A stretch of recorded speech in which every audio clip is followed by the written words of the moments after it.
You can start moving up now. Thank you. Can I ask you a question? What do you do for a living? An elementary school teacher.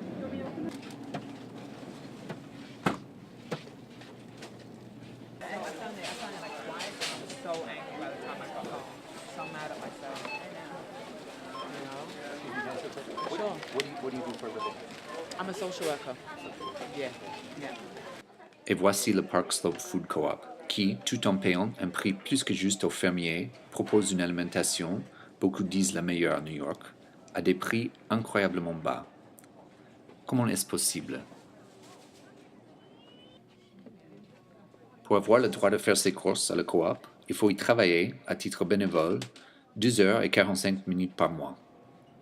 À l'époque où Park Slope était fondé, dans les années 70, de telles petites coopératives étaient nombreuses, mais celle-ci est rare en qu'elle a gardé son obligation de travail tout au long des années 80, une période où la plupart des coopératives avaient disparu ou bien changé leurs règles pour que l'adhésion ne s'y fasse plus sur une base de travail bénévole, mais pour un droit d'inscription contribuant au capital du magasin.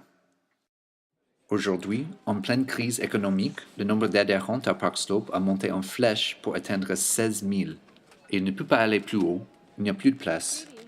Déjà, la coopérative a racheté des bâtiments à côté, augmentant la surface de 500 à 1000 mètres carrés, mais elle ne peut plus s'agrandir. Elle est bloquée de part d'autre d'une caserne de pompiers et d'une école catholique. Aujourd'hui, il peut arriver donc qu'on fasse la queue, même avec 11 caisses opérationnelles, pendant 40 minutes. We have the next person down here, please. Et se frayer un chemin à travers le magasin nécessite qu'on fasse ce que les membres appellent la danse de la coop. On bouge, on s'arrête, on dit tous les 10 secondes « Pardon, excusez-moi, pardon ». Des contrôles minimaux ont été mis en place pour réguler le flux de nouveaux membres, et le coop accepte maintenant que ces membres puissent faire leur travail mensuel en aidant une des 6 autres coopératives alimentaires à New York qui se dépêchent à ouvrir afin de satisfaire cette demande énorme. Donc, tous les caissiers, tous les manutentionnaires sont des bénévoles. Les gens qui répondent au téléphone, ceux qui découpent et emballent les fromages, ceux qui viennent à 5h30 le matin pour réceptionner les livraisons, et ceux qui balayent à 22h30 juste après que le magasin ferme, tous font leur travail gratuitement. Au total, 75% de la main-d'œuvre à Park Slope est bénévole. C'est ce système participatif qui lui permet de proposer des prix tellement bas pour une alimentation d'une qualité tellement bonne. Dans la plus grande chaîne des magasins bio aux États-Unis, les brocolis coûtent 5,25 € le kilo. À la coop, ils coûtent 3,25 €. Les avocats bio dans cette grande chaîne sont à 2 € la pièce. À la coop, ils coûtent 1,05 €. Ça, c'est moins cher que les avocats non bio au supermarché normal du coin. Ezekiel 4:9, des céréales bio bizarres pour le petit déjeuner qui suit fidèlement une recette qu'on trouve dans un chapitre de la Bible et qui, aux États-Unis, est très appréciée des amateurs de vie saine, qu'ils soient athées ou croyants. À la coop, elles coûtent 2,90 €. À la grande chaîne bio, elles sont à 4,55 € le paquet. Et le cream cheese de la marque Philadelphia, une espèce de fromage tartinable, un peu plastifié et loin d'être bio, mais indispensable pour beaucoup de New-Yorkais pour étaler sur leurs bagels. À la chaîne bio, 2,40 € la boîte. Au supermarché normal, 2 €. Et à la coop, 1,15 €. Ce modèle, fondé sur le travail bénévole, a un autre effet important, un surplus de main-d'œuvre. Faire ses courses à la coop est, dans une certaine manière, une expérience de luxe.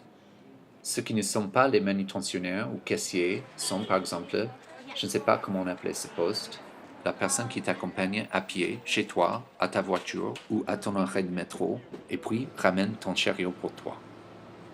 Ou bien il y a une trentaine de personnes qui produisent mensuellement un journal qui parle des enjeux de la coop et qui aide passer le temps quand tu fais la queue et qui en fait s'appelle The Line Waiters Gazette ou, en français, la Gazette des faiseurs de queue.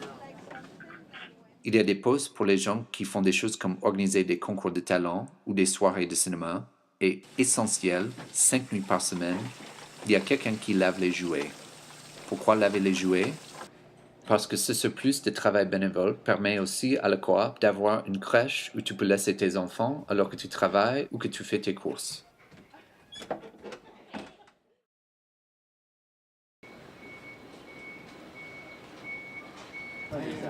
I'm already up here Yeah. getting all the stuff. You're dressed up like a movie star today, and look Nobody told me, but you know how I dress all the time. That's good. So, hey, arugula. You can send me arugula. All right.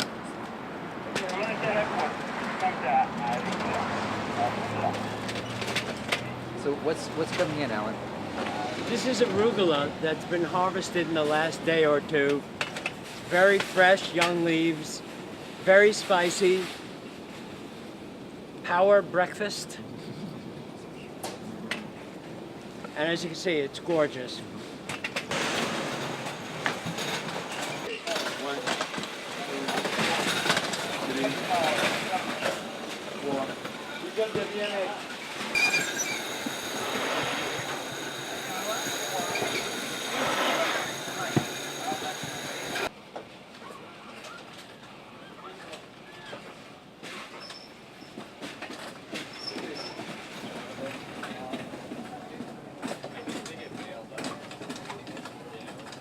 Yeah. Two jobs.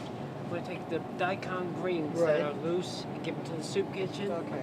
We're going to take the fennel bulbs, face the shopper, and the fronds face this way. So Right. So these are right, These are right. and those Okay. are backwards. Get off. Take these greens off of these. Yeah. Or take them off, or just get the loose ones? Only the loose ones. Only the loose ones. This All is right. actually a radish. You know, it's with the daikon. All right. Tiny daikon. Thank you. So what we're trying to do here is fit in 20 baby local greens in a space that can hold 10.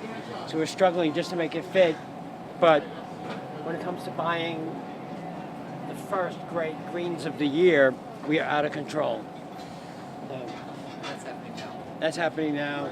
You can see that all, look, baby Mizuna, baby tatsoi, baby beet greens. You just, if you like beets, this is the essence of the beets. They're all there, but we can't fit them. How long will these stick around on the shelves? Most of what you see will sell today. Yeah.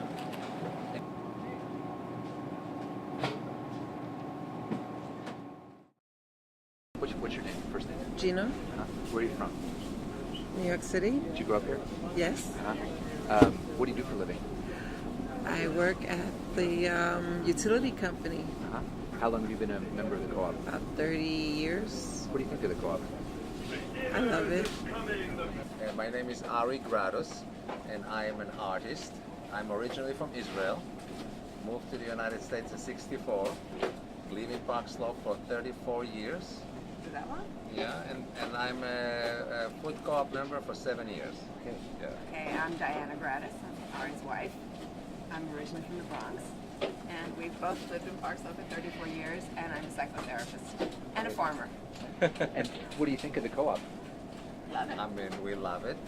I mean, you meet wonderful people here, and the atmosphere is great. Right, I can't see shopping any other way.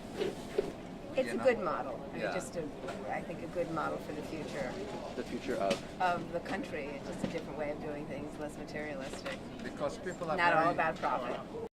So my name is Tanika. I am from Jamaica originally by nationality. I grew up right here in New York, was raised in Queens, and I'm a chef educator for a living. So I teach people how to cook and eat foods in season and make it fun. I really, really love the co-op. At all of the places where I teach, I encourage my students to become a member, especially when you're trying to eat things locally and seasonally. I mean, you can get fiddlehead ferns here, you can get young garlic, spring onion, young onion, and ramps, leeks that are all freshly brought in, and so that is amazing. So in terms of supermarkets, not farmers market, this is the best place in New York to get produce?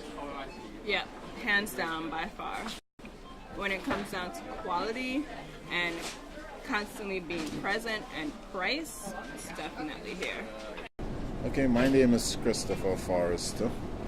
I'm from Trinidad, migrated to America in 1988, and I am employed with the New York City Transit as a train operator.